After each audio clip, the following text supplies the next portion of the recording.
So recently, newly crowned Miss Utah Lauren Wilson came to Payson High School to talk to the health classes about her platform With Help Comes Hope, suicide awareness and prevention. With Miss Utah coming to Payson, she has shed some light on a very serious problem, not only for Payson, but for the rest of the nation as well. It's such a relevant topic for high schoolers because suicide is the leading cause of death for the high school age here in Utah. And I care about it so much because I lost my best friend to suicide when we were in high school. And so it's something that I truly do care about, and I think it's something that needs to be spread throughout Utah and our nation on how important it is. I think they need to require more training for the teachers. As of right now, they're only required 2 hours of training, and I think that needs to be greater because they see these kids on a daily basis. They need to know what the warning signs are and different ways they can help them. But at the same time, I also think the students need to be more responsible for the way that they are behaving towards others and treating others. Making comments about being hopeless, helpless, or worthless, and saying things like it would be said that suicide has now become the leading cause of death among 11 to 17-year-olds.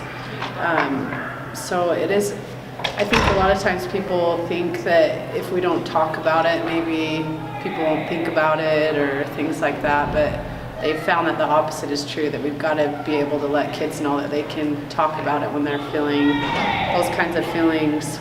Otherwise, we can't get them the help that they need. For some reason, oftentimes people think that that's a sign of weakness, or that they're weird, or there's something wrong with them, and they're embarrassed to seek out help. But we need to have students not be afraid to talk about it, and that's the biggest thing, is to just realize that is not a sign of weakness. Being able to go and get help, that's, in my mind, that actually shows courage and strength by going to get that help that they need so that they can get better.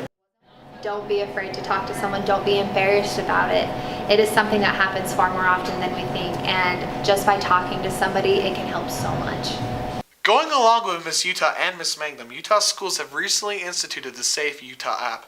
This app helps put students struggling with suicidal thoughts and depression in touch with a counselor. Along with this app here at Payson, we have groups like the Hope Squad, a group of trusted peers that are trained to help people with this as well. Well, that's all we have for today. I'm Dylan Sasser. And I'm Courtney Hancock, and we're with the Main Street Journal. We'll catch you next time.